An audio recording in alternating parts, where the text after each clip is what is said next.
इन्होंने चैप्टर 1 में बच्चों विजन और मिशन वगैरह शामिल कर दिया।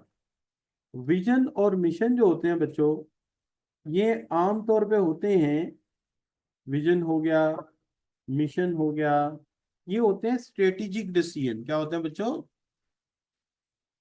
Strategic decision. और किसी भी बच्चे को बिजनेस पढ़ाते वक्त सबसे पहले स्ट्रेटेजिक लेवल पढ़ाना अक्लमंदी नहीं होगी, वो स्ट्रेटेजी बाद में सिखानी चाहिए। स्ट्रेटेजी की उर्दू क्या होती है बच्चों? हिकमत अमली। तो हिकमत अमली जो है ना, हिकमत आने के बाद आनी चाहिए ना। तो इन्होंने ये पहले ही रख दिया विजन मिशन वगैरह, तो ये लॉजिकली सही नहीं है। ये ऐसे एक इमेच्योर बच्चे के साथ बात करेंगे तो उसे बात इतनी जल्दी समझ नहीं आएगी। इसलिए थोड़ी सी काउंटिंग जब सर पढ़ाएंगे तो कुछ बिजनेस के टाइप पढ़ाएंगे, थोड़े कुछ बिजनेस के टाइप्स पढ़ाएंगे। वो जब टाइप्स थोड़े से पढ़ाएंगे तो कुछ नॉलेज बढ़ेगा आपका, कुछ मुनाफे की बात करेंगे, कुछ प्रॉफिट की बात करेंगे, कुछ लॉस की बात करेंगे, तो फिर बात हमें समझानी आसान हो जाएगी। कुछ वो आपके साथ शेयर स्टॉक एक्सचेंज बेस्ड कंपनियों की बात करेंगे, तो कुछ बोर्ड ऑफ डायरेक्टर वगैरह की बात करनी मेरे लिए क्या हो जाएगी, आसान हो जाएगी। इसलिए मैं इसको जरा थोड़ा सा रोक लेता हूँ। तो हम चलते हैं, सबसे पहले चैप्टर 2 से स्टार्ट कर लेते हैं। चैप्टर 2 का फायदा ये है कि वहाँ डिफरेंट शक्लों के बिजनेस नियम है, डिफरेंट शक्लों के बिजनेस नियम है। मिसाल के तौर पे वहाँ बताया हुआ है कि एक कारोबार होता है, वो होता है सोल प्रोप्राइटरशिप। एक कारोबार होता है वो होता है पार्टनरशिप। एक कारोबार होता है जो जॉइंट स्टॉक कंपनी होती है। तो ये समझना थोड़ा सा हमारे लिए क्या है बच्चों, आसान हो जाएगा। तो हमें पहले समझना चाहिए ऑर्गेनाइजेशन क्या होती है, बिजनेस ऑर्गेनाइजेशन, और ये कारोबार किस किस शक्ल के होते हैं। फिर हिकमत अमली भी हम इंशाल्लाह बना लेंगे। जब हमें कारोबार की शक्ल समझ आ जाएगी तो फिर हम हिकमत अमली कारोबार की शक्ल के मुताबिक बना सकेंगे ना। अभी तो मिसाल देने के लिए भी कुछ नहीं हमारे पास। अच्छा बच्चों, सबसे पहली बात, ये ऑर्गेनाइजेशन क्या होती है। देखिए, कोई भी बिजनेस ऑर्गेनाइजेशन कैसे बनती है, कुछ लोगों को हम जमा कर लेते हैं, ठीक है जी, और उनके मकासद एक जैसे होते हैं कारोबार को चलाने। उनके मकासद क्या होते हैं बच्चों? एक जैसे होते हैं। और वो जब मिलके काम करते हैं तो मिलके काम करने में क्या होता है बच्चों? इत्तेहाद होता है। इस इत्तेहाद को या ज्यादा काम को हम इंग्लिश में पता है क्या कहते हैं? साइनर्जी। मिलकर क्या बन जाती है? साइनर्जी। क्योंकि देखिए, जैसे ये 4 बच्चे हॉस्टल में रहते हैं और ये चारों मिलके पढ़ते हैं, तो ये ज्यादा अच्छा पढ़ेंगे। कैसे कि फर्ज करो इनको समझ आई है बैलेंस शीट बड़ी अच्छी, उनको समझ आई कंसोलिडेशन बड़ी अच्छी, तो जब ये इकट्ठे बैठेंगे तो ये कुछ थोड़ी सी बात उस पर करते करते करेंगे, वो कंसोलिडेशन की बात करेंगे, उनकी बात इन्हें समझ आ जाएगी, इनकी उन्हें समझ आ जाएगी, और एक कल्चर बन जाएगा, माहौल बन जाएगा। सब मिलके काम करेंगे तो काम भी जल्दी हो जाएगा। इसलिए मिलके काम करने में बरकत है, मिलके काम करने में बरकत है। तो ऑर्गेनाइजेशन इसी को तो हम कहते हैं कि मिलके काम करो। जब मिलके काम करोगे, काम बांट लोगे अपनी अपनी स्किल के मुताबिक, तो काम जल्दी हो जाएगा। तो किताब क्या कहती है? किताब कहती है organization is a tool to arrange individual and combined resources for particular purpose. तो जो हमारी ऑर्गेनाइजेशन है, इसमें हम इंडिविजुअल को अरेंज करते हैं और काम रिसोर्सेज को पर्टिकुलर पर्पस के लिए इस्तेमाल करते हैं। जैसे अगर ये बच्चा आ गया, ये बोलता बहुत ज्यादा है, बातें बड़ी करता है, तो मैं कहता हूँ यार इसको ना मार्केटिंग पे लगा। क्यों? मार्केटिंग में कस्टमर आएगा, उसके साथ बातें वैसी करनी पड़ती है, इसको बोलने की बड़ी आदत है। वो बच्चा है, वो चुप करके लिखता रहता है, चीजों को लॉजिकली नोट करता रहता है। मैंने यार इसको अकाउंट्स का काम दे देते, ये आराम से अकाउंट्स को मैनेज करता रहेगा। तो हम रिसोर्सेज को अकॉर्डिंग टू नीड क्या करेंगे, मैनेज कर लेंगे। अब बोलने वाले को बोलने का काम मिल गया तो वो उसके लिए इंटरेस्टिंग हो गया, और लॉजिकल बंदे को लॉजिक का काम मिल गया, वो उसके लिए इंटरेस्टिंग हो गया। तो इसका नतीजा क्या होगा, हम एफिशिएंट भी ज्यादा हो जाएंगे और काम को किस तरह कर लेंगे, इफेक्टिव मैनर। यानी ये नहीं कि सिर्फ मिलके काम करना है, असल बात ये है किसी भी बंदे को वो काम देना है जो उसकी आदत है। किसी भी बंदे को वो काम देना है जो उसकी स्किल है, तो फिर वो ज्यादा इंजॉय करेगा, काम को ज्यादा अच्छा करेगा। राइट बच्चों? तो कहता है working is dependently may not allow to achieve required. क्या हाल है बच्चों? कहता है वर्किंग इंडिपेंडेंटली, जब हम अलग अलग काम करते हैं शायद हम अपने मकसद को हासिल ना कर सकें। क्यों? कि सारे काम एक बंदे को तो नहीं आ सकते ना, कि उसे अकाउंटिंग भी आती हो, मार्केटिंग भी आती हो, प्रोडक्शन का काम भी आता हो। तो इंडिपेंडेंटली काम करने में हम वो मकसद अचीव ही नहीं कर सकते जो हम आपस में मिलकर कर सकते हैं। राइट बच्चों? अच्छा, एक बच्चे का सवाल है।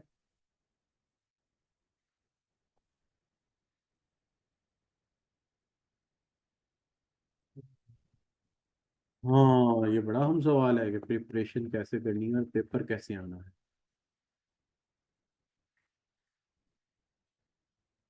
बच्चे का सवाल जरा प्यार से, हम ऐसे करेंगे तो नाराज हो जाए ना लोग।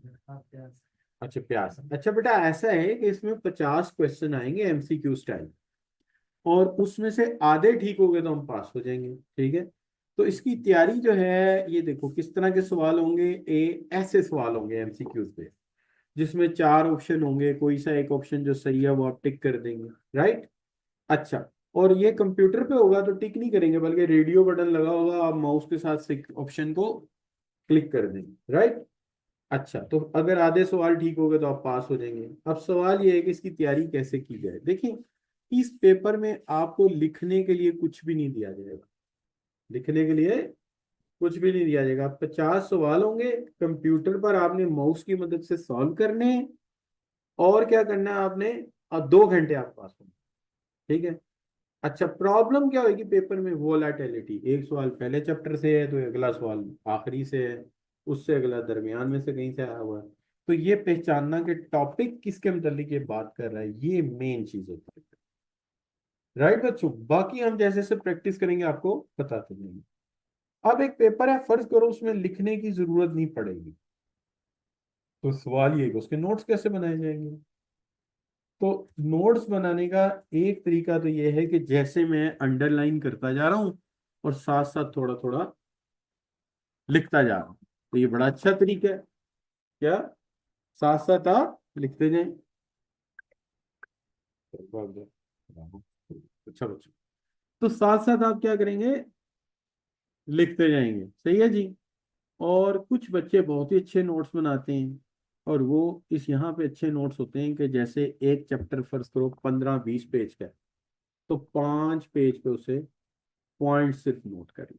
क्या कर ले? पॉइंट्स नोट कर ले। इसका फायदा क्या होगा? इसको फायदा ये होगा कि अगर 20 पेज का चैप्टर रिवाइज हो रहा है आपका 3 घंटों में, तो अगर 5 पेज होंगे तो आप उसको रिवाइज कर डालोगे आधे पौने घंटे। बस ये अगर आप कर लें तो आप इसको क्वालिफाई कर लें। बाकी रही बात इसकी प्रैक्टिस हम कैसे कराएंगे, एक तो एमसीक्यूज चैप्टर के एंड पे दिए हुए स्टैंडर्ड एमसीक्यूज, हमको हम सॉल्व करेंगे, वो बल्कि आप करेंगे। मैं बस आपके सामने रख दूंगा, आप मुझे आंसर बताएंगे। दूसरा, हम आपको 50 या 40 से 50 सवाल का टेस्ट लेंगे हर चैप्टर। वो टेस्ट, वो सवाल आप जमा करते जाएंगे। तो 10 चैप्टर हैं, 50 की एवरेज से इकट्ठे किए तो 500 सवाल हो जाएगा। तो तकरीबन 100-200 यहाँ से मिल जाएगा किताब से। कितने हो गए? 700 हो गए। और आखिर में हम आपको इम्पोर्टेंट क्वेश्चन की एक असाइनमेंट दे देंगे, उसके अंदर भी अंदाजन कुछ 550-600 सवाल है। ठीक है जी? तो अगर 600, 500, 1100, 1200, 1300 सवाल किया हो तो बंदा फेल नहीं होता। क्या है? और तैयारी करने का तरीका वही है जो आपका एमडी कैट का है या ई कैट का है। एमसीक्यूज पेपर पेज पेपर आना है, रट्टा लगाने का कोई फायदा नहीं है। कॉन्सेप्ट जहन में लेते जाओ, मसले खुद ब खुद हल होते हैं। राइट बच्चों? क्यों भाई, क्या ख्याल है? अपना नाम है बच्चे का मोहम्मद उस्मान, और है वो भी खान ही, मोहम्मद उस्मान खान। बेटा समझ आई है बात की? अगर तुम्हें बात की समझ आई है तो यहाँ पर एक जी लिखकर एंटर कर दो, हमें समझ आ जाएगी। बिल्कुल ठीक होगी बात। अच्छा बच्चों, ये है इसका तरीका था। ठीक हो गई बात? अच्छा, अब बच्चों बात हो गई कि हमें ये समझ आ गया कि डेफिनेशन क्या है बिजनेस ऑर्गेनाइजेशन की। तो business organization is arrangement of individual and combined resources for particular purpose by the way in which we are more efficient and effective. Right बच्चों? क्योंकि याद रखिए business organization is a social arrangement. Social arrangement क्यों है बच्चों? इंसान है ना, इंसानों का कोई भी अरेंजमेंट क्या होता है? Social arrangement. और वो सोशल अरेंजमेंट क्यों अरेंज किया गया है? Social arrangement to combined resources for achieving collective, collective क्या होंगे बच्चों? गोल्स। इंसान के मकासद जब एक हो जाते हैं ना, तो फिर वो सर धर की बाजी लगा देते हैं, जान लड़ा देते हैं। क्या ख्याल है बच्चों? है कि नहीं? तो लिहाजा हम ये कहते हैं कि पर्पस कंबाइंड है और हम जान अचीव करना चाहते हैं क्या? Goals and objective. अब जाहिर है वो गोल्स एंड ऑब्जेक्टिव तभी अचीव होंगे जब हम काम आपस में क्या करें? बांट लें, और ऐसे एफिशिएंट और इफेक्टिव मैनर में उसको परफॉर्म करें कि हम एक दूसरे की एक्टिविटीज में क्या करें? कोऑपरेट करें। अब आप कहेंगे सर कोऑपरेट का क्या मतलब है? देखो, हॉकी का मैच हो, मैं एक टॉप प्लेयर हूँ, सेंटर फॉरवर्ड हूँ, मैं कहता हूँ मैं 3 गोल करूंगा आज। बताओ हम मैच जीतेंगे कि हारेंगे? डेफिनेटली हारेंगे। क्यों? मैंने 3 गोल करने में किसी को पास दूंगा? मैं किसी को पास दूंगा ही नहीं। जब भी मैं आगे गेंद लेके जाऊंगा, उन्हें पता है ये सेंटर फॉरवर्ड है, इसको घेर लो, वो मुझे घेर लेंगे, गोल नहीं होगा। लेकिन अगर हम खेल रहे हैं इस तरीके से जैसे ऑर्गेनाइजेशन में लिखा है, एक दूसरे के साथ मिल के कोऑपरेट करके ताउन करके, जब मैं घेरा जाऊंगा, मैं पास किसको दे दूंगा? जो भी मेरा फॉरवर्ड्स जो है वो फ्री खड़ा होगा, मैं पास उसको दे दूंगा। वो फ्री खड़ा है, अगर वो क्विक मूव करता है, वो जाके गोल मार देगा, और मेरी टीम क्या होगी? जीत जाएगी। अब क्या हुआ देखो, मेरा नाम नहीं बना, क्यों? मैंने गोल नहीं किए। लेकिन मुझे खुद अपना नाम बनाना भी तो नहीं ना था। मुझे क्या था? मुझे तो ऑर्गेनाइजेशन को, टीम को आगे लेके चलना था। ठीक है, तो मैंने अपने गोल की परवाह नहीं की, मैंने पास उसको दे दिया। और फिर यकीनन ऐसा होगा कि मेरा कोई दोस्त या मेरा कोई प्लेयर मूव बना के गेंद आगे लेके आएगा, इत्तेफाक से मैं फ्री खड़ा हूंगा, वो घेरा जाएगा, वो पास मुझे दे देगा, और मैं उसको क्रॉस मार के गोल में फेंक देता हूँ। टीम तो जीत गई ना। क्या हाल है बच्चों? तो यही जज्बा होता है ऑर्गेनाइजेशन का, टीम का, जिसमें हम मिलके ज्यादा एफिशिएंट हो जाते हैं। ठीक है बच्चों? और अगर ये सिनर्जी या टीम का जज्बा ना हो, तो फिर क्या होगा? फिर हम एक दूसरे की मदद ही नहीं करेंगे। जैसे एक सहेली ने दूसरी से पूछा कि ये तूने रसगुल्ले कैसे बना लिए, या रसमलाई कैसे बनाई? तो वो कहने लगी कि मैंने आलूओं को पीसा, पीस कर उसमें बेकिंग पाउडर बना के उसकी गोलियां बना ली, और दूध में मीठा डाल के गर्म किया, उसके अंदर ये फेंका, तो रसमलाई बन गई। अब वो क्या कर रही है? वो इंफॉर्मेशन को छुपा रही है। तो ऑर्गेनाइजेशन में इंफॉर्मेशन छुपाई नहीं जाती। अगर वो सिंसियर होती तो कहती मैं दूध को मैंने फिटाया है, फिटा के उसको मैंने इस शक्ल में कन्वर्ट किया, और फिर कन्वर्ट करने के साथ बेकिंग सोडा डाला, और फिर मैंने ये काम किया, है ना जी? लेकिन वो क्यों नहीं बता रही? जेलेसी। टीम वर्क में और इंडिविजुअल वर्क में बड़ा फर्क होता है। इंडिविजुअल वर्क में लोग यही करते हैं कि जो काम सही कर रहा होता है उसको भी जानबूझ के उल्टा मशवरा देते हैं। सबसे उल्टा मशवरा आपके हॉस्टल्स में मिलता है। सबसे उल्टा मशवरा, सबसे पहली बात ये, अगर कोई लड़का मिल जाए ना आपको जिसने 3 पेपर इकट्ठे पास किए हैं, तो सबसे पहले वो कसम खा जाएगा मैं तो पढ़ता ही नहीं। ना पढ़ने से इंसान पास हो। वो कहेंगे तूने किया क्या? बस मैं किताब थोड़ी देख लेता। स्टाइल मारेगा आपके साथ। हकीकत में वो गधा झूठ बोल रहा है आपके साथ। वो कम से कम 12 से 18 घंटे पढ़ता रहा है। छुट्टियों में 18 और वर्किंग डे में 12 घंटे पढ़ा है, तभी उसने 3 पेपर पास किए, वरना उसका अब्बा भी नहीं पास कर सकता। वो चिट्टा झूठ बोल रहा है। इतने जीनियस कोई नहीं पैदा हुए यहाँ पे। न्यूटन कोई नहीं है, दिमाग वैसे ही है सबका। लिहाजा सीधी बात है, कैफ लेवल का एक पेपर पास करने के लिए 4 घंटे पढ़ना पड़ता है। 1 डेढ़ घंटा नया काम जो क्लास में हो रहा है, और कम से कम 1 डेढ़ घंटा रिवीजन का वर्क, और कम से कम 1 घंटा अजाफी जिसके अंदर पास पेपर का एनालिसिस, पास वालों में मसले और अपने वीक पॉइंट को ओवरकम किया जाता है, फिर जाकर बंदा क्वालिफाई होता है, वरना नहीं होता।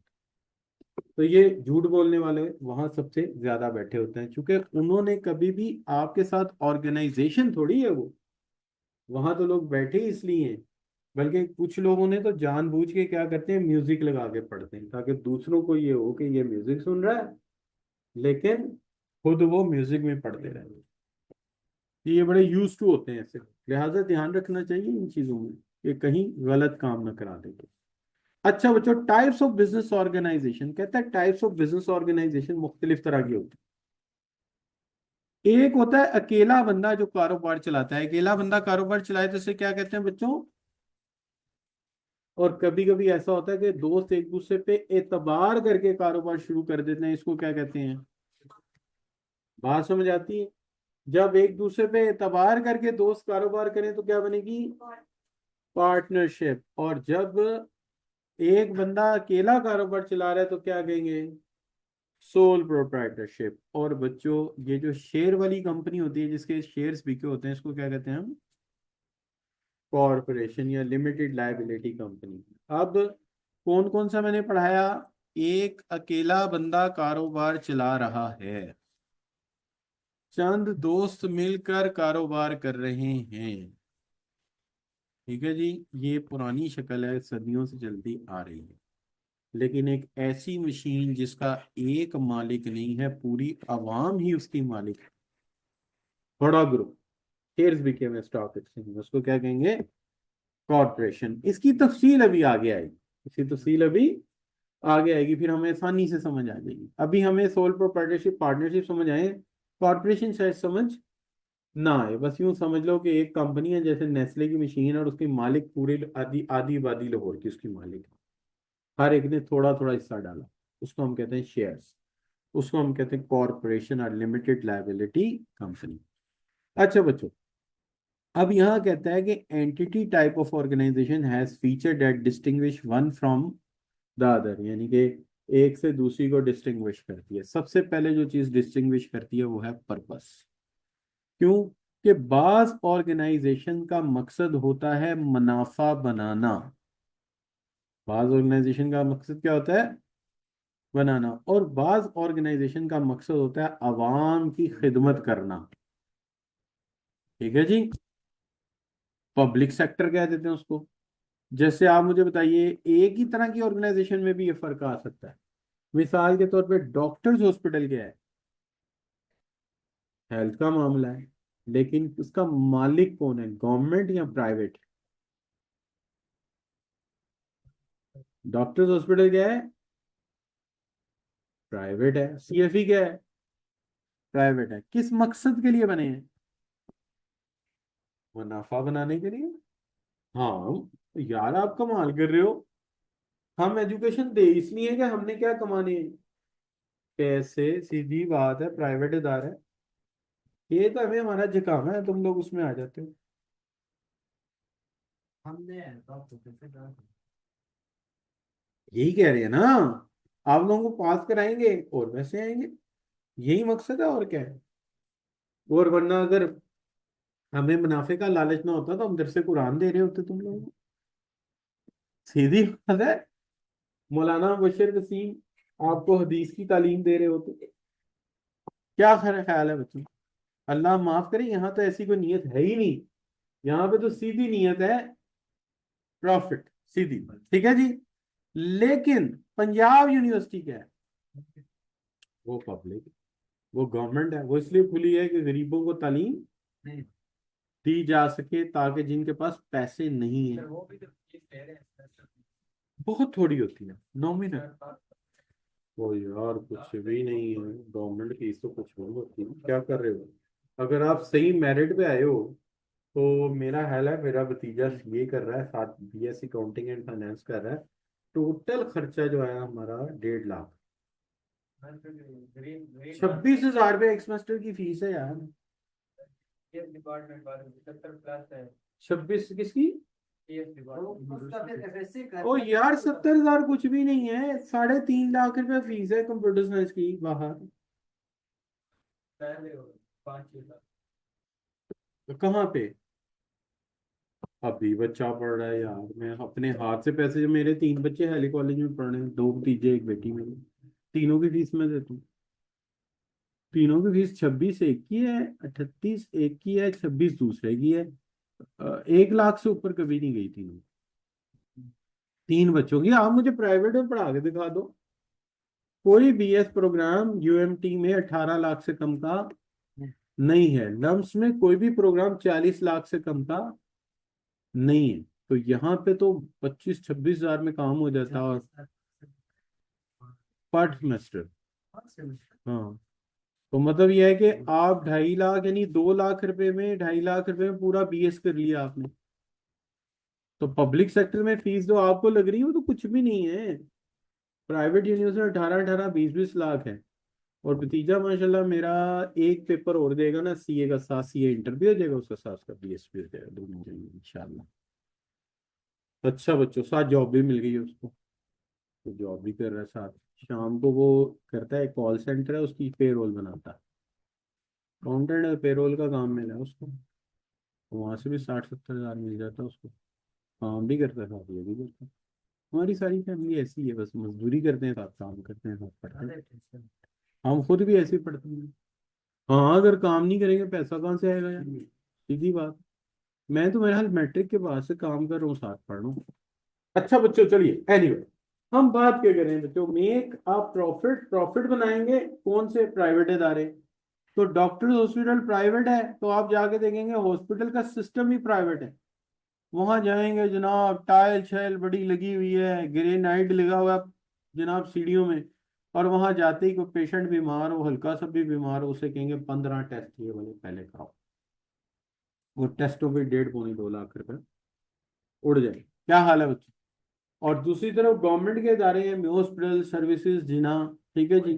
तो वो क्या है, पब्लिक सेक्टर है, क्योंकि वो मुनाफा नहीं बनाना चाहते, वो टेस्ट ही सिर्फ वो कराएंगे जिसकी उन्हें जरूरत होगी, बाकी टेस्ट वो नहीं कराएंगे। लिहाजा पर्पस दो तरह का हो सकता है, प्राइवेट इदारे किस लिए खुले हैं बच्चों, और गवर्नमेंट के इदारे किस लिए खुले हैं बच्चों।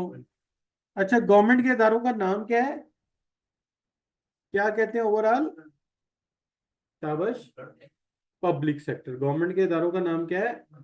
Public sector. अच्छा, गवर्नमेंट के इदारों को पब्लिक सेक्टर क्यों कहते हैं? देखिए, गवर्नमेंट जो है वो पब्लिक बनाती है, गवर्नमेंट जो है वो पब्लिक बनाती है, क्योंकि गवर्नमेंट बाय डेफिनेशन लोगों के वोट से आती है, इसलिए हम उसे पब्लिक सेक्टर कहते हैं या गवर्नमेंट कहते हैं, राइट बच्चों। अब यहाँ पे मुझे जो बात समझ आ रही है वो ये है कि आप ये समझे कि जो निजी इदारे हैं, प्राइवेट इदारे, उनका मकसद है मुनाफा कमाना। और जो पब्लिक सेक्टर है, गवर्नमेंट के इदारे हैं, उनका मकसद है बुनियादी जरूरियात या सर्विसेज देना। जैसे गवर्नमेंट हॉस्पिटल हेल्थ के लिए काम कर रहा है, गवर्नमेंट के स्कूल किसके लिए काम कर रहे हैं? एजुकेशन। अच्छा, पुलिस किस लिए काम कर रही है? Law and order. और फौज किस लिए काम कर रही है? National defence. राइट बच्चों। तो ये हो गया बच्चों हमारा पहला हेडिंग, पर्पस। तो पर्पस के एतबार से दो इदारे कंपेयर हुए हैं, कौन कौन से बच्चों? मैं यहाँ लिख भी देता हूँ, प्राइवेट इदारे और पब्लिक। पब्लिक का मतलब है गवर्नमेंट के, सही बच्चों। अच्छा, अब आ जाते हैं ओनरशिप के एतबार से। ओनरशिप के एतबार से बच्चों इदारों की मुख्तलिफ मलकियत हो सकती है। कुछ इदारे ऐसे होते हैं, different type of ownership, companies owned by share holder, where as public sector organisation owned by government. तो पब्लिक सेक्टर ऑर्गेनाइजेशन को गवर्नमेंट ओन करती है, और बड़ी बड़ी कंपनियां नेस्ले, पैकेजेस, यूनिलीवर, कौन ओन करता है? शेयर होल्डर, ठीक है। अब शेयर होल्डर का थोड़ा सा समझा देते हैं आपको। होता यह है कि फर्ज करें कि नेस्ले की टोटल मिल्कियत है 1 करोड़ रुपया, ठीक है जी, 1 करोड़। तो हम ये करेंगे कि ईच शेयर होल्डर से 10,000 रुपये लेके उसका हिस्सा बेच दिया। एक सर्टिफिकेट भेज दिया। तो अगर हम 1 करोड़ रुपए को 10,000 पे डिवाइड करें कितना बनेगा बच्चों? 1 करोड़ रुपया डिवाइडेड बाय 10,000, तो 4 जीरो से कट गए। ठीक है, तो कितने लोगों से हमने पैसा लिया बच्चों? 100 लोगों को मालिक बना दिया कंपनी का। नहीं, 10 लाख की रहने दो, ठीक है, 10 लाख की रहने दो, ठीक है, 10 लाख कर देते कंपनी की मालियत, क्या होगा?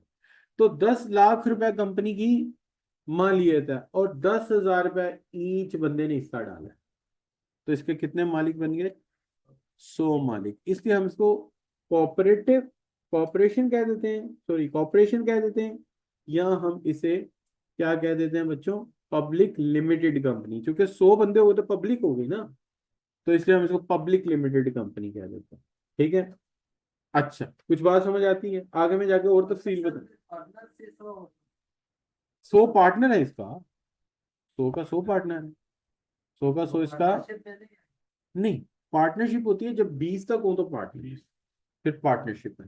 लेकिन अगर पार्टनर जो है वो 20 से ज्यादा हो जाए तो फिर हम कहते हैं ये पार्टनरशिप तो नहीं है, ये फिर पब्लिक इकट्ठी हो गई है, ज्यादा लोग हुए तो इसलिए ऐसी कंपनी को हम कह देते हैं ये पब्लिक लिमिटेड कंपनी है। कितने लोग पार्टनरशिप 20, नहीं इससे ज्यादा होगी तो फिर वो बन जाएगी दूसरी कंपनी, फिर वो कंपनी बन जाएगी। अच्छा बच्चों, बात समझ आती है मेरी? मुश्किल तो नहीं लग रही? अच्छा, तफसील और मैं आगे जाके बताऊंगा, इसके अंदर लिखी है, इसलिए मैंने कहा अभी डबल डबल काम नहीं करते, एक बात समझते हैं। तो अभी क्या समझ आया हमें कि ये जो शेयर होल्डर हैं ये किसके होते हैं? कंपनीज के। जैसे अभी 10 लाख शेयर था, हमने 10,000 का एक हिस्सा बेचा, हिस्से से एक बेचा, तो इसका मतलब 100 लोग इसके मालिक बन गए, ये शेयर होल्डर हैं इसके। Where as public sector organisation जो है वो किसकी होती हैं? उसकी मालिक कौन होती है? गवर्नमेंट, यानी जनरल पब्लिक उसकी मालिक है। और cooperative is owned by members. अब 3 तरह की कंपनी है यहाँ पे। एक कौन सी कंपनी है? शेयर होल्डर वाली। एक कौन सी है? शेयर होल्डर वाली। उसके मालिक कौन है? उसके शेयर होल्डर्स। अभी हम सिर्फ ये समझ रहे हैं कि शेयर होल्डर वाली कंपनी के मालिक शेयर होल्डर हैं, और दूसरी कंपनी जो है पब्लिक सेक्टर, उसकी मालिक कौन है? गवर्नमेंट। और कोऑपरेटिव के मालिक कौन है? उसके में। राइट जी। अब कोऑपरेटिव की मिसाल क्या हो सकती है? शेयर वाली कंपनी आसान लगी आपको, गवर्नमेंट वाली भी आसान है, मेंबर वाली भी बना देते हैं कोऑपरेटिव। यूँ समझो कि हम सब मिलके पैसे इकट्ठे करते हैं, एक बड़ा सा प्लॉट ले लेते हैं, ठीक है, और वहां हम प्लॉट बना लेते हैं, टुकड़े, छोटे छोटे प्लॉट बना देते हैं, सड़कें बनाते हैं खुद ही, सारा कुछ पैसे डाल के, तो बन जाएगी कोऑपरेटिव सोसाइटी। जैसे वापडा town cooperative housing society, Valencia cooperative housing society. ठीक है जी, देखिए आपने ये सोसाइटियाँ। ठीक है जी, model town cooperative housing society. तो ये सब क्या है? ये कोऑपरेटिव है। ये सब मेंबर ने मिलकर डाले पैसे, पैसे डाल के खरीदी जमीन, और ये सब इसके क्या बन गए? मेंबर। क्या बन गए? मेंबर। अब ये जो कोऑपरेटिव सोसाइटी है हर मेंबर को एक एक प्लॉट देगी, उस पर घर बनाने बनाने की सहूलत देगी, और लेटर ऑन जब वहां रहेंगे सिक्योरिटी देगी, पानी देगी। ये सारी जिम्मेदारी किसकी बन गई? कोऑपरेटिव की। माइट भी, मुझे उसका नहीं नॉलेज नहीं उतना, हो सकता है अगर वो मंसूरा कोऑपरेटिव हाउसिंग सोसाइटी है तो फिर आप सही कह रहे हैं। अगर उसके नाम के साथ कोऑपरेटिव लिखा हो, तो कोऑपरेटिव में ये होता है कि मेंबर खुद ही पैसे इकट्ठे करते हैं और खुद ही घर बना लेते हैं, या कोई भी चीज, बैंक भी बन सकता है ऐसे। शेयर होल्डर और कोऑपरेटिव का फर्क बता रहा है फर्क, बहुत बड़ा फर्क है बेटा। क्या हाल है? दे नहीं बेटा, बहुत फर्क है, बहुत फर्क है। तो आप यूं समझ लो कि जैसे आप सब बच्चे हो ना, तो आप 10-10 लाख रुपए कर ले आते हो, तो हम सब 10 लाख में अपना भी डाल लेता हूँ, तो हम सब मिलके रायविंड के पास जाके कोई जगह ले लेते हैं। अब वहाँ हमने सड़कें बना दी, सड़कें बनाई, प्लॉट, और हर एक को एक एक प्लॉट बांट दिया, फालतू जगह पे मैंने वो लॉन बना दिया, या मैदान बना दिया, या सब मेंबर के लिए एक हॉल बना दिया। ठीक है, और चार दीवारी करके गार्ड्स रख दिए, नलके का निज़ाम, बिजली का निज़ाम उसी पैसे से बनाया। तो ये बनी कोऑपरेटिव सोसाइटी। तो आप कहोगे वो और ये एक है। देखो फर्क ये है, यहाँ आपको घर मिलेगा, मुनाफा कोई नहीं मिलेगा, राइट, और आप उसके मेंबर हैं। शेयर होल्डर का ये होता है कि वो कुछ और चीज है, वो कंपनीज है, मैन्युफैक्चरिंग कंपनी हो सकती है, और कोई चीज हो सकती है, ये जरा डिफरेंट चीज है। ठीक है। अच्छा बच्चों, मुश्किल बात तो नहीं लग रही कोई? हाँ। तो ये फॉर्मेट अलग है। और फिर कोऑपरेटिव और उसमें कुछ ममासलत भी है, कुछ डिफरेंसेस। ठीक है। अच्छा, और कोऑपरेटिव का भी ये होता है कि 3 साल बाद इलेक्शन होता है, आप सबने चूंकि पैसे डाले थे, मैंने भी डाले थे, तो हम सब की 2-3 बंदे खड़े हो जाएंगे इलेक्शन पे। हम जिसको वोट डालेंगे ज्यादा, वो बंदा उसका चेयरमैन बन जाएगा। वो फिर उस सोसाइटी को, कोऑपरेटिव सिस्टम को चलाएगा। जैसे वापडा में इलेक्शन होते हैं तो घरों वाले जाके वोट डालते हैं किसी एक मेंबर को, जिसको ज्यादा वोट डालते हैं वो चेयरमैन बन जाता है। वो फिर उसकी जिम्मेदारी है वहां के गटरों का निजाम सही करवाए, सड़कें सही करवाए, क्योंकि अंदर एलडीए ने काम नहीं करना। अंदर तो क्योंकि आपकी कोऑपरेटिव आपने चलानी है, वहाँ गार्ड्स वगैरह सब आपने रखने हैं अपने पैसों से। और मेंबर को हर महीने पैसे भी देने पड़ते हैं। मैं रहता हूँ ना इंजीनियर्स टाउन में, तो मैं महीने का 6,000 देता हूँ, महीने का। वो मुख्तलिफ सोसाइटियों का मुख्तलिफ है। वापडा वालों ने अपना बिजली के निज़ाम डेस्को को दिया हुआ, मॉडल टाउन ने खुद रखा हुआ, हमारी सोसाइटी ने भी खुद रखा हुआ। और नहीं मतलब कि खुद का मतलब ये है कि सोसाइटी के जो लोग हैं उन्होंने अंदर बिजली का निज़ाम खुद बनाया हुआ। वो वापडा से लेस्को से एक बड़ा मीटर ले लेते हैं, वहां से बल्क सप्लाई लेके आगे हमें देते हैं। अब मेरी सोसाइटी में 1 यूनिट बिजली का 60 रुपए का है, पहले से लेके आखिरी तक। और बहरिया में तो शायद इससे भी ज्यादा है, 70 रुपए का। लेकिन वापडा टाउन वालों का अच्छा है, उन्होंने लेस्को को ही दिया हुआ। तो वो बेहतर यही है कि मैंने 60 ही दिया। मैंने 60 ही ना, बस वो कहते हैं कि हम बिजली लेते हैं वहां से, हमें बिल इतना आता है तो हमें टैक्स वैक्स डाल के यूनिट लेते हैं। और फिर वो कहते हैं क्योंकि आपकी कोऑपरेटिव सोसाइटी है और लोगों के पास पैसे हैं, तो फिर चार्ज भी थोड़ा ज्यादा करते हैं लेस्को वाले हमारे से, टीवी फीस भी बीच में डाल देते हैं सारा, तो वो यूनिट एक ही उनको आ जाता है। सोसाइटी वैसे ईमानदारी से हमें बिल दिखाती है जो उनको आता है, कि इतने करोड़ का बिल है, ऑन एवरेज इतने का यूनिट बना है, हम आपसे इतने ले रहे हैं, वो उतने ले रहे हैं। ठीक है ना।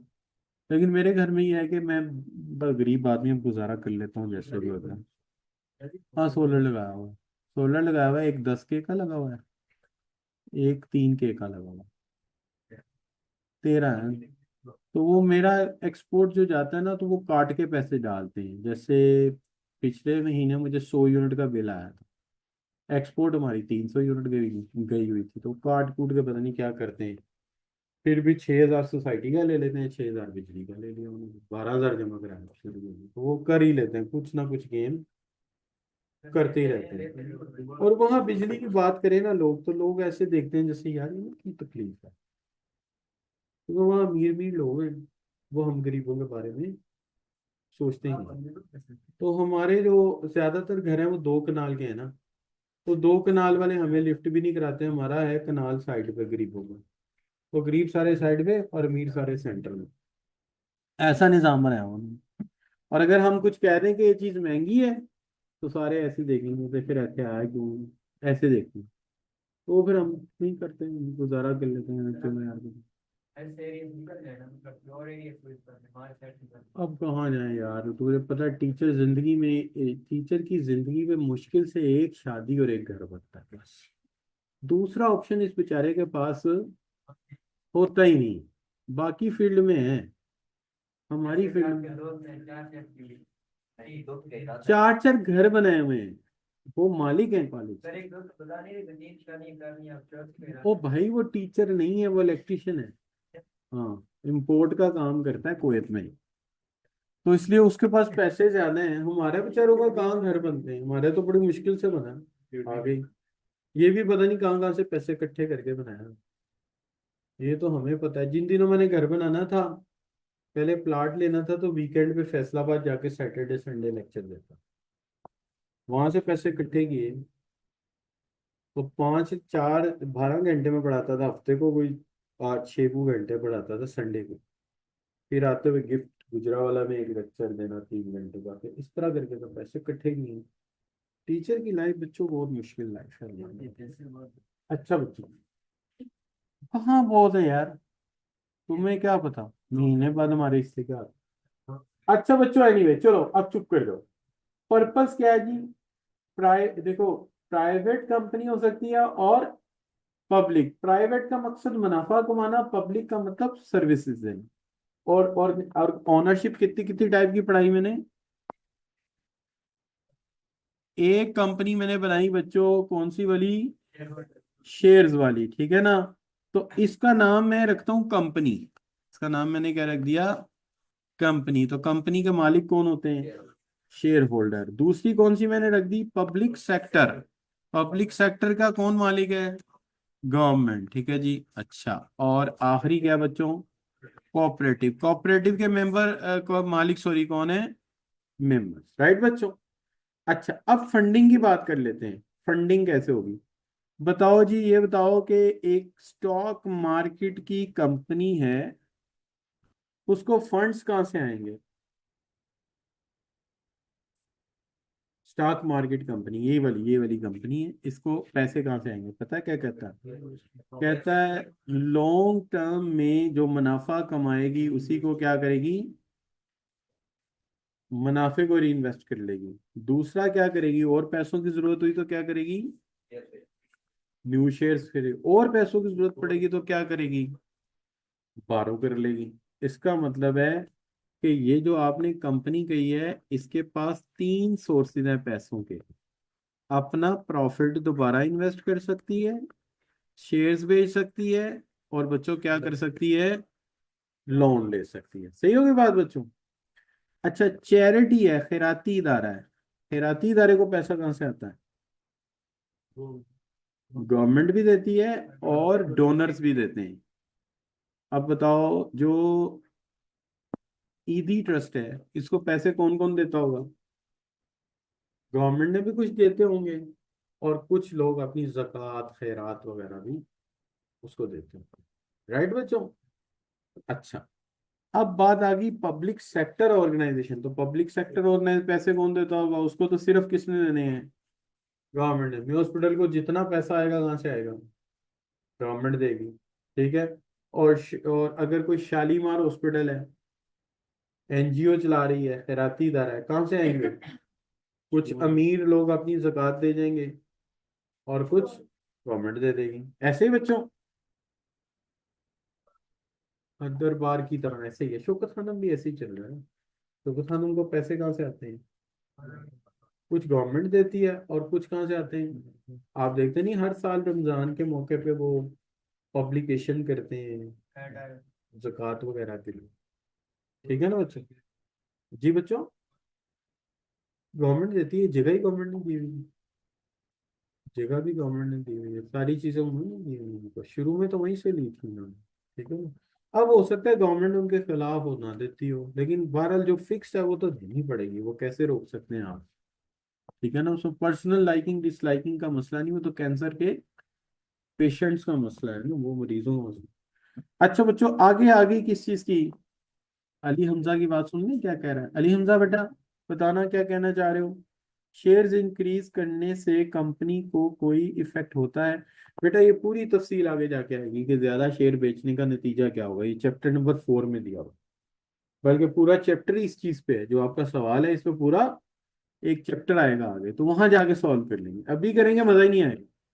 अच्छा बच्चों, एनीवे आगे आगे अकाउंटेबिलिटी। अकाउंटेबिलिटी को उर्दू में क्या कहते हैं? जवाब दे।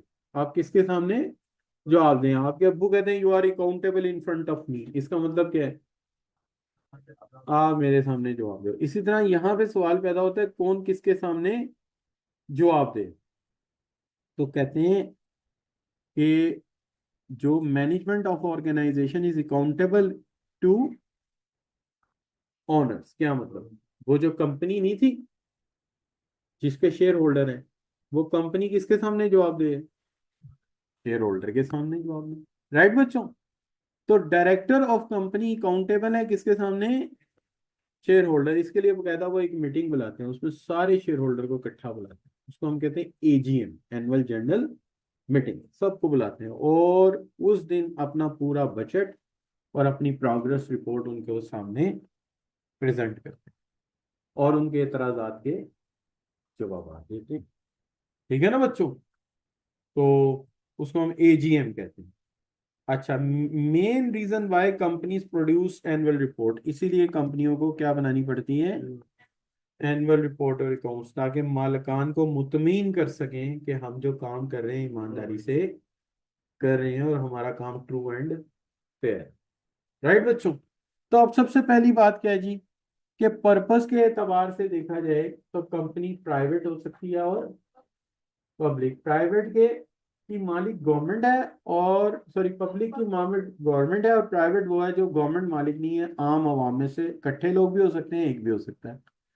अच्छा, और उसके बाद हमने ओनरशिप की बात की। कुछ कंपनियों के मालिक कौन है? Share holder. और पब्लिक कंपनी की मालिक कौन है? गवर्नमेंट। और कोऑपरेटिव के मालिक कौन है? मेंबर। और फंडिंग की बात कर दी जाए तो कंपनी को फंडिंग उसका प्रॉफिट, ये सी पॉइंट शुरू हो गया। और शेयर भी और लोन भी ले सकती है। और गवर्नमेंट के इदारों को कौन फंड करेगा? गवर्नमेंट। और एनजीओ, जिसको मैं चैरिटीज कह देता हूँ, चैरिटीज, उनको या तो खैरात मिलेगी या गवर्नमेंट दे देगी उनको भी। और अकाउंटेबल कौन किसके सामने है? कंपनी के तमाम डायरेक्टर या कंपनी किसके सामने जवाब दे? शेयर होल्डर के सामने। इसीलिए उन्हें एनुअल रिपोर्ट देनी पड़ती है, सबमिट करनी पड़ती है। अच्छा, गवर्नमेंट के इदारे किसके सामने जवाब दे होते हैं? अवाम के सामने। यही वजह है कि आपने देखा होगा कि हमारे हर साल एक बजट बनता है। वो बजट भी तो प्रेजेंट होता है ना असेंबली में, सेनेट में। तो असूली तौर पे वो बजट अवाम के सामने प्रेजेंट हो रहा है, क्योंकि वो अवाम के नुमाइंदे हैं जो हमारी तरफ से जाके उसको देखते हैं। और फिर वो बजट अखबारात में भी प्रिंट होता है। अखबारात में क्यों प्रिंट होता है जी? अवाम देखे, क्योंकि अवाम का पैसा है। राइट बच्चों? उसके ऊपर लिखा होता है ये 100 रुपए का टोटल पैसा इकट्ठा हुआ, 60 रुपए पिछले कर्जे में दे दिए, 30 रुपए हुकूमत, 30 रुपए फौज को दे दिए, 10 रुपए हम खाएंगे। इस तरह करके पूरा लिखा होता है। राइट बच्चों? अच्छा जी, अब बात आ गई बच्चों, कहता है कि ब्रॉडली अगर ब्रेक करना है तो ऑर्गेनाइजेशन को दो हिस्सों में ब्रेक कर दो। एक कारोबारी इदारे और एक गैर कारोबारी इदारे। कारोबारी इदारे मुनाफे के लिए काम करते हैं और गैर कारोबारी किसके लिए काम करते हैं? तो हम सबसे पहले कौन से लेने लगे हैं? बिजनेस के इदारे जो मुनाफे के लिए काम करते हैं, और गैर कारोबारी इदारे नॉट फॉर प्रॉफिट हैं, वो मुनाफे के लिए काम नहीं करते। बताओ, अब्दुल सत्तार ईदी ट्रस्ट मुनाफा कमाती है? नहीं। और शौकत खानम? तो फिर एक सवाल का जवाब दो। ये जो तुम लैब में जाकर टेस्ट कराते हो, इतने महंगे महंगे टेस्ट देते हो, पैसा कहाँ जा रहा है? हाँ, बड़ा अहम सवाल है। तनख्वाहें इतनी नहीं होती। ना ना ना, पैसा बहुत ज्यादा वसूल किया जाता है। हाँ, वो पैसा आगे शौकत खानम के फंड में चला जाता है, और फंड में जाके आगे पेशेंट का इलाज हो जाता है। इस इससे एक बात क्लियर हुई, नॉट फॉर प्रॉफिट ऑर्गेनाइजेशन का ये काम नहीं कि वो प्रॉफिट कमाए ही ना। वो प्रॉफिट कमा सकती है, लेकिन वो प्रॉफिट जाएगा किधर? फंड्स में चले जाए। ये बात बात समझ आई है? यानी कोई बताइए कि नहीं नहीं, नॉट फॉर प्रॉफिट ऑर्गेनाइजेशन हमसे कोई पैसे ना ले, नहीं नहीं, पैसे ले सकती है, मुनाफा कमा सकती है। फर्क सिर्फ ये है कि जो प्रॉफिट बेस्ड ऑर्गेनाइजेशन है उसका मुनाफा मालिकान की जेब में जाएगा। सीएफई का मुनाफा मालिकान की जेब में जाएगा। ठीक है, नेस्ले का मुनाफा शेयर होल्डर की जेब में जाएगा। लेकिन शौकत खानम का मुनाफा फंड में जाएगा, जहां पेशेंट का इलाज हो जाए। तो फिर आप कहेंगे सर इनके ये जो मालिकान है ये बनाते क्यों हैं? नहीं, ये खाते हैं पैसे, बीच में से सब खाते हैं। लेकिन कैसे खाते हैं? वो इस तरह होता है कि जैसे सहारा ट्रस्ट बना है, वो जो सिंगर है उसका है, इब्रारुल हक का। तो वो क्या करते हैं कि खुद उठ के बन जाते हैं चेयरमैन। तो चेयर बन के क्या करते हैं? एक दो गाड़ियां रख ली, एक अपनी तनख्वाह रख ली, दो चार बहन भाई बीच में लगवा दिए, इस तरह करके। समझिए बात? आजकल सबसे अच्छा काम ये है, हम भी मिलके एक बनाते हैं। सीधी बात है, काम भी कोई नहीं करना पड़ता और पैसे भी तगड़े मिलते हैं। मैं तो, हाँ, चैरिटी में सबसे अच्छी नौकरी है चैरिटी की। किसी भी एनजीओ में आपको नौकरी मिल जाए, समझे आपके हलवे मंडे लग गए। ठीक है। और सैरें अलहदा, मैं लंदन जा रहा हूँ, किधर जा रहे हो, चैरिटी इकट्ठी करने जा रहा हूँ। वो उधर जाके चैरिटी इकट्ठी करेगा, और थोड़े बहुत पैसे ज्यादा इकट्ठे हो जाए, एक आधा इलेक्शन लड़के तुम भी सियासत में आ जाओ, उन्हीं पैसों से काम चल जाता। बाकी जहां तक रही बात ईमानदारी की, सब ईमानदार है अल्लाह की मेहरबानी से, सारे के सारे। बस समझो, वो कहते इज्जत बोल तो कुछ ना बोल, सारे सियासतदानों की एनजीओ में काम हो रहे हैं। अच्छा बच्चों, हम तो किसी को कुछ कहते नहीं भाई, पुलिस पकड़ लेती है। अच्छा भाई, आगे आगे बच्चों, काले, नहीं नहीं, नीले आते हैं पहले। पहले नीले आते हैं, काले तो बड़े लेवल पे जाके आते हैं, काले तक तो जाते जाते वैसे बड़ी कमाई हो जाती है बंदे की। हमारे जैसा तो बेचारा नीले पे ही फारिग हो जाता है। नहीं बच्चों। अच्छा, पुलिस वाले फैंटी शैंटी इतनी लगा देते हैं कि बंदा फारिग हो जाता है। काला डाला तो अल्लाह माफ करे, वो तो मतलब कि अगर आपके पीछे बंदा कोई नहीं है, तो मैं कहता हूँ आपको लग पता जाएगा कि काला डाला करता क्या है बंदे। अल्लाह माफ करे। आप देखोगे ना, ये देखो यहाँ सुइयां लगी हुई हैं, ये देखो, ये देखो, ये नाखून देख रहे हो? ये ओरिजिनल नहीं, बेच दिया हुआ। बड़ा बड़ा कुछ फेस किया हुआ। अच्छा बच्चों, इसलिए चुप रहा करो, ज्यादा बातें ना करा करो। अच्छा बच्चों, आगे चलो। Sole proprietorship. सोल प्रोप्राइटरशिप, एक नाउन खींचने पे बंदा ठीक हो जाता है, 10 से बड़ी दूर है, और 5 मिनट नहीं लगते, नाउन वो जाते हैं पैरों पे, क्लास से खींच देता है अगला। बैठे रहो। छोड़े यार, क्या में हम लंबे चक्कर में पड़ते हैं, ये आसान काम नहीं है। बातें करनी बड़ी आसान है। हम जमात में रहे, हमने बड़ी बड़ी मार खाई है, ऐसे थोड़ी पूछ लिया। अच्छा बच्चों, एनीवे, फिर हमने वो भी छोड़ दिया, हमने कहा सारे एक जैसे। अच्छा बच्चों, सोल प्रोप्राइटरशिप की बात करते हैं। तो sole proprietorship as individual who owns and operate his or her own business. ये बच्चों किससे लड़ाई हो जाए ना, तो वो भी खिंचवा देता ना हो जाए। ये बदमाशियां लड़ाइयाँ इसके यही नतीजे होते हैं। अच्छा चलें, छोड़ो। अच्छा बच्चों, सोल प्रोप्राइटरशिप एक बंदा ओन करता है, और ये बड़ा मुश्किल काम है। क्यों? क्योंकि देखें, अकेला कारोबार लेके चलना कोई आसान काम है। सबसे पहली बात, एक स्मॉल बिजनेस लेके आप चलते हैं, थोड़े बहुत वर्कर आपके पास होते हैं, आपको उनके सैलरीज भी देनी होती है, और नो लीगल फॉर्मेलिटीज इसकी कोई नहीं है। कारोबार आसानी से स्टैब्लिश हो जाता है। प्रॉफिट भी आपको पे, टैक्स भी आपको बहुत कम देना पड़ता है, लेकिन आपका कंट्रोल भी कंप्लीट है, सब फ्री है, आप जो मर्जी फैसला करें। लेकिन मसला ये है कि जब कारोबार शुरू करते हैं ना बच्चों, तो कारोबार के स्टार्टअप बड़े मुश्किल है, क्योंकि ना तो आपका ब्रांड है, ना आपका कोई नाम है, और ना कोई आपको जानता है, और पैसा चाहिए, और पैसा कहाँ से लाएं, ये मसला है। निजी कारोबार में पैसा अपना लगाना पड़ता है। अगर लोन भी लेंगे तो दोस्तों यारों से ही लेंगे, और कहाँ से लेंगे, और रिस्क तो है ही है, अगर ना चला तो वो सारा पैसा डूब जाएगा। ठीक है ना।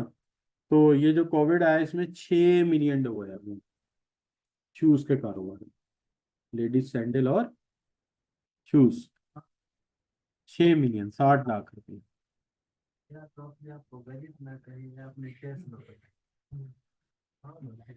अच्छा चलो सही। तो अब बच्चों, इसमें क्या हुआ कि, नहीं, मैंने उसको शुरू किया था 60,000, 60,000 से शुरू किया। होते होते होते होते पैसा बढ़ता गया, और मैं उसी में इंजेक्ट करता गया। इन दी एंड बड़ी डैश पड़ी और कारोबार बंद हो गया।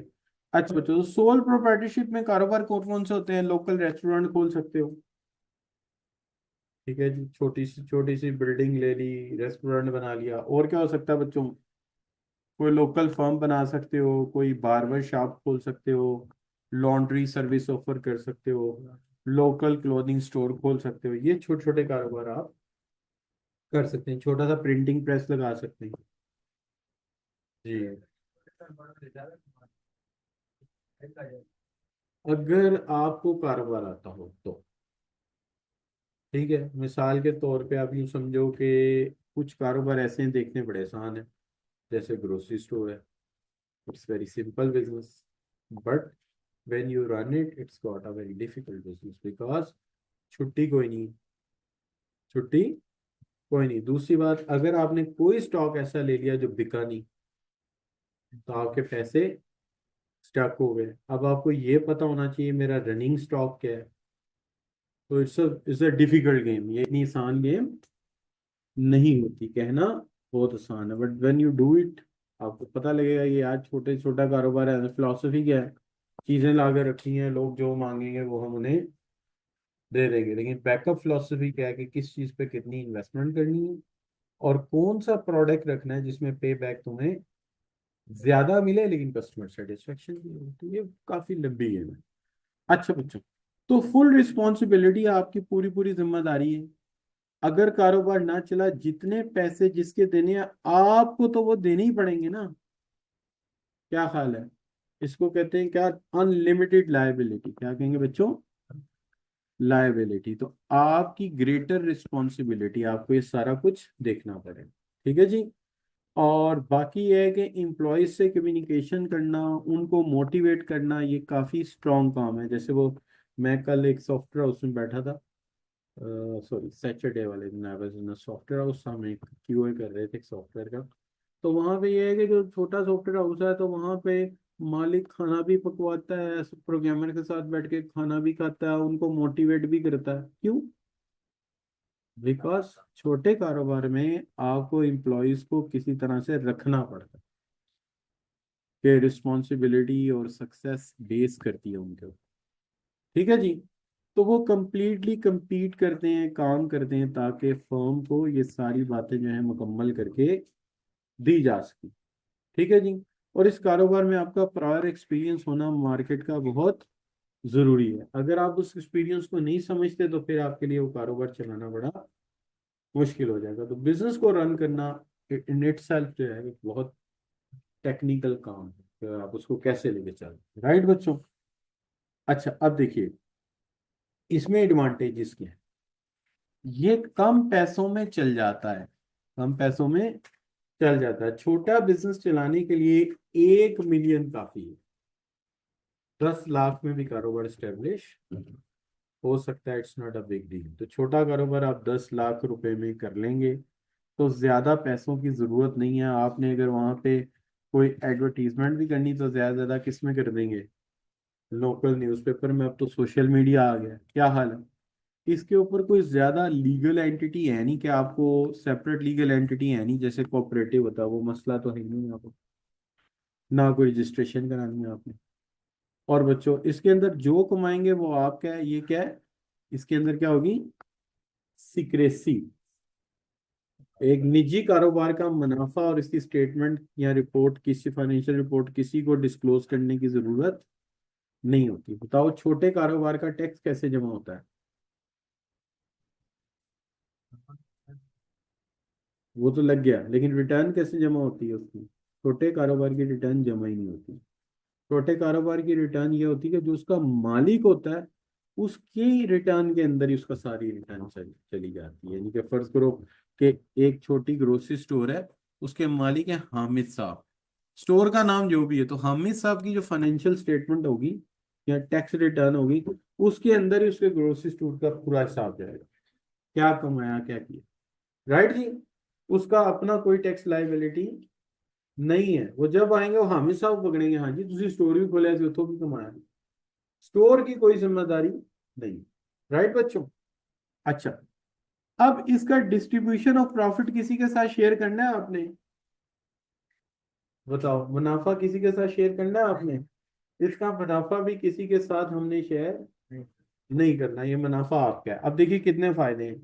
आसानी से बन गया, कोई लीगल फॉर्मेलिटी नहीं है, कास्ट ऑफ फॉर्मेशन बहुत थोड़ी है, और जो कमाया वो आपका। कोई रिश्तेदार भी आपसे पूछे तो आप कहेंगे तेरा मसला नहीं है, क्योंकि इसकी फाइनेंशियल स्टेटमेंट प्रिंट करने की कोई जरूरत नहीं है पब्लिकली। और दूसरी बात, इसमें मुनाफा जितना भी है वो किसी के साथ शेयर नहीं करना, वो सारा आपका है। ग्रेटर फ्लेक्सिबिलिटी है। कारोबार आपका है, आपका डायरेक्ट कंट्रोल है। तो आपने फिल्मों में ड्रामों में अक्सर देखा होगा, हीरोइन आ जाती है, हीरो बिजनेस का मालिक है, एकदम फोन उठाता है और कहता है एक्सक्यूज मी, आज की सारी अपॉइंटमेंट कैंसिल करें। आप करके दो फ्लेक्सिबिलिटी, मेरी बीवी आ गई, मैं गप्पे लगा। है जी, क्यों? क्योंकि आपका क्या है, कोई आपको नहीं पूछने वाला है कि भैया छुट्टी किस बात की कर ली तुमने। है जी बच्चों, और यहाँ पे 15 मिनट लेट हो जाओ तो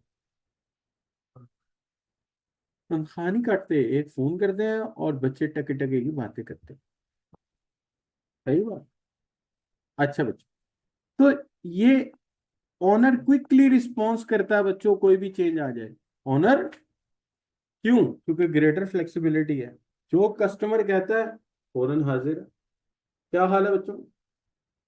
मैं एक शादी में गया, तो दूर से एक खातून को देखा मैंने, मर्दों औरतों का एक ही हाल था।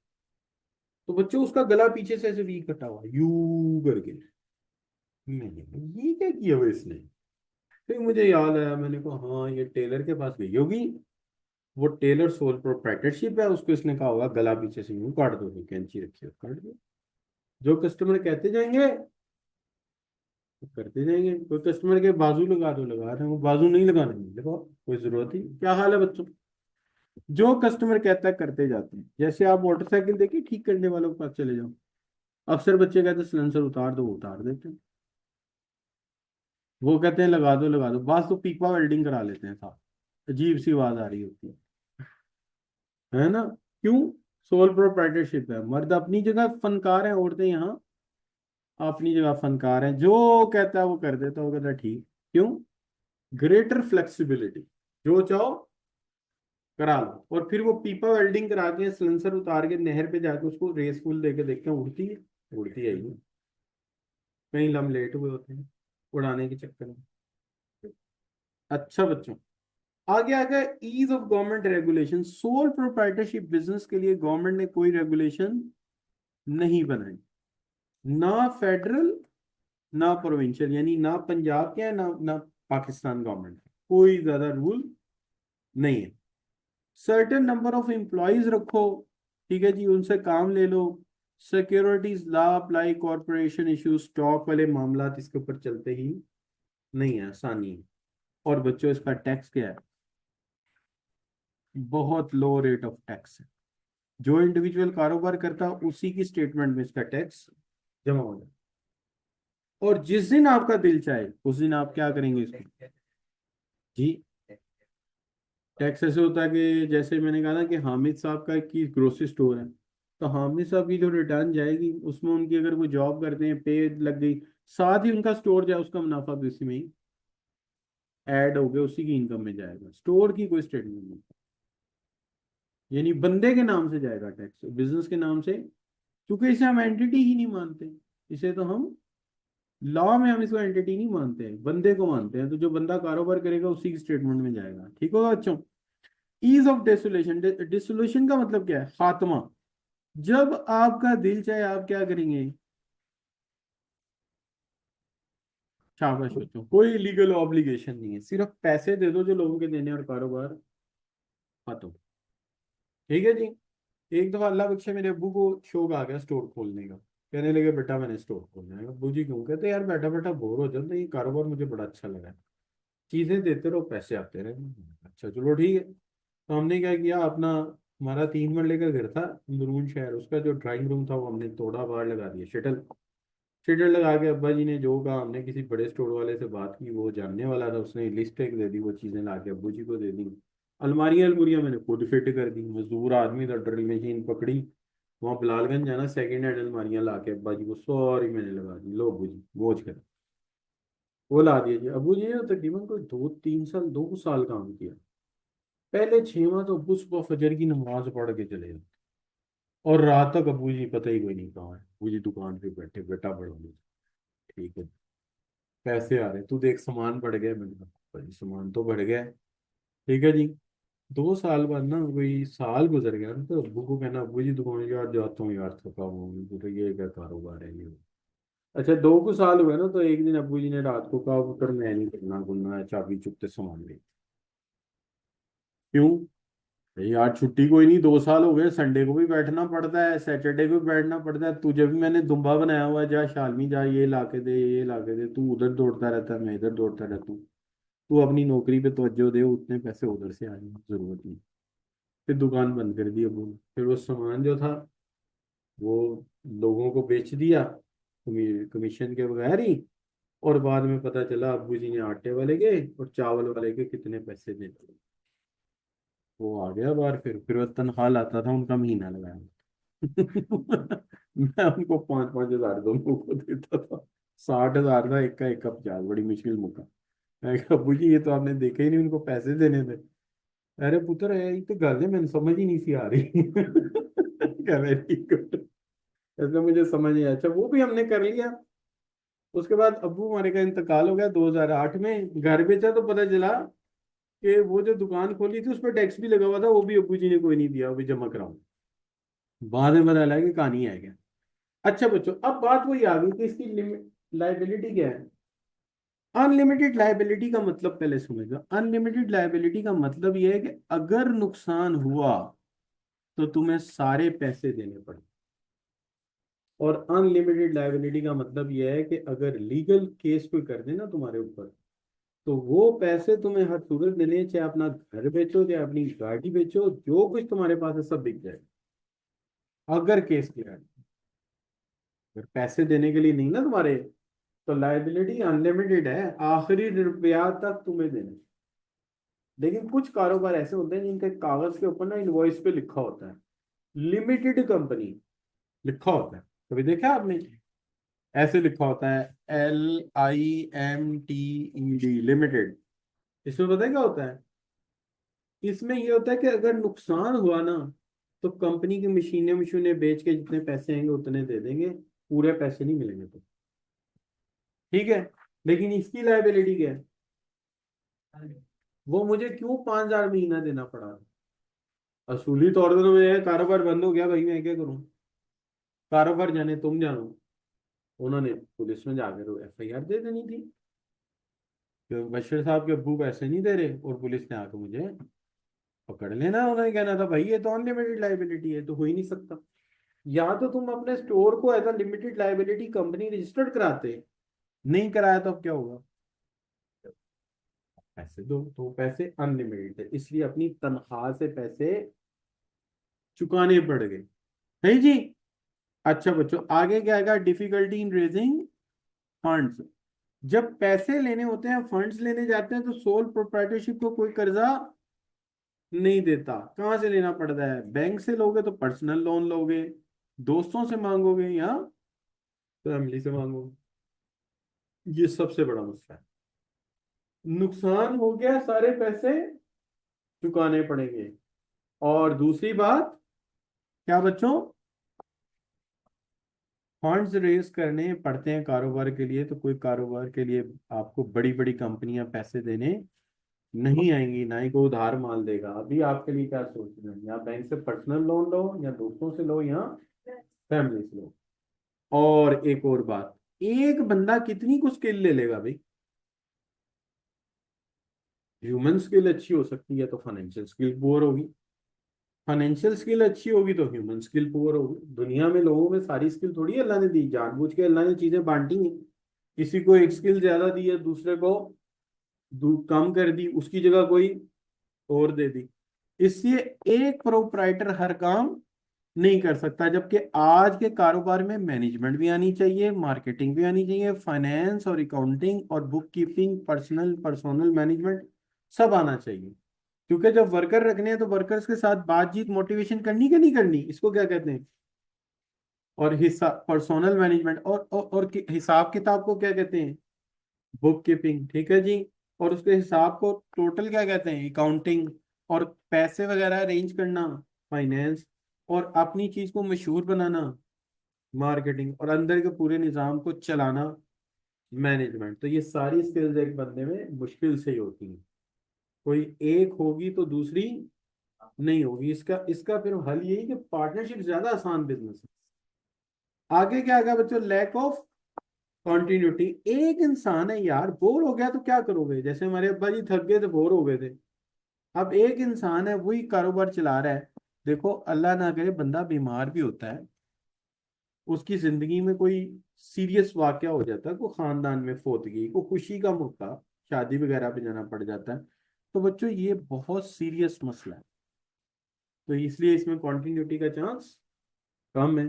दूसरा मसला इसके अंदर क्या है, difficulty in finding qualified employed. जो अच्छे एम्प्लॉयज होते हैं ना बच्चों, वो छोटी कंपनियों में काम नहीं करते, वो हमेशा किधर जाते हैं, लार्ज कंपनीज में जाते हैं।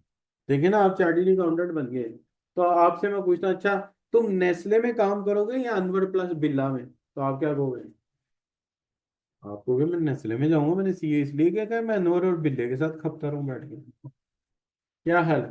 तो इसलिए छोटी ऑर्गेनाइजेशन के पास बहुत ज्यादा पढ़े लिखे एम्प्लॉयज नहीं आते, क्योंकि हर बंदा अपने करियर में एडवांसमेंट चाहता है। और लॉजिक भी ठीक है कि अगर आप बड़ी कंपनी में काम करते हैं तो आप मुल्क से बाहर भी जा सकते हैं, और भी कई आपको अपॉर्चुनिटीज मिल सकती हैं। और सबसे बड़ी बात बच्चों, सीधी बात है, जब आप पढ़ लिख जाते हैं तो ससुराल वाले भी आगे पूछते हैं, भाई लड़का कहाँ काम करता है, तभी रिश्ता मिलता है, हमें थोड़ी मिलता। अब वो ससुराल वालों को जी वो तो अनवर प्लस बिल्ला एक कंपनी है वहां काम कर रही हो, वो कहते हैं, पता नहीं मुंडा भी है कि बिल्ला ही है, रहने दो। क्या ख्याल है बच्चों, है कि नहीं? ये भी एक मसला है। अब किसी जमाने में ना बच्चों, लड़के सीए शुरू करते थे तो रिश्तेवाली को कहते लड़का सीए कर रहा है, और लोग कहते अच्छा सीए कर रहा है, रिश्ता मिल जाता। अब तो रिश्तेवाली को जाकर ना लड़का सीए कर रहा, तो कहे अच्छा सीए इंटर कर ले तो आर्टिकल शुरू करे थे फिर दस, क्योंकि रिश्तेवालियों को पता चल गया कि सीए तो सारे ही करते रहते हैं, होता किसी किसी का ही सब एक का तो थोड़ी हो जाता है। इसलिए अब वो बड़े सियाने हो गए, सीए इंटर कर ले तो जब बिग फोर ही चाहेगा तो फिर दसी। बिग फोर चार कंपनियां सारी, केपीएमजी है, फॉरगोसन पीडब्ल्यूसी इसको कहते हैं, डॉर्मेटरीज है, और एक है अर्नेस्ट एंड यंग। ठीक है ना, अर्नेस्ट एंड यंग, ईवाई कहते हैं उसको। तो बच्चों सोल प्रोप्राइटरशिप जो है उसके टैक्सेशन का भी मसला है कि अगर टैक्स पड़ गया तो वो सोल प्रोप्राइटर को ही देना पड़ेगा, कोई और दूसरा टैक्स नहीं देगा। क्या हाल है बच्चों? तो मार्जिनल टैक्स जो कॉरपोरेशन पे पड़ता है उसे डायरेक्ट अपनी आमदनी में से वो टैक्स काट के जमा कराना पड़ेगा, राइट बच्चों? तो ये क्या आगे इसके ड्रॉबैक का। अगला बिजनेस शुरू करते हैं बच्चों, कौन सा? पार्टनरशिप। बस, इतने टाइम से घटाए तो बहुत से बात कर रहे हैं। हाँ हाँ, नमाज आप जरूर पढ़े। तो पार्टनरशिप पे कल बात, आसान है ना टॉपिक, मुश्किल तो नहीं है, ये सब्जेक्ट बड़ा आसान सा है। तो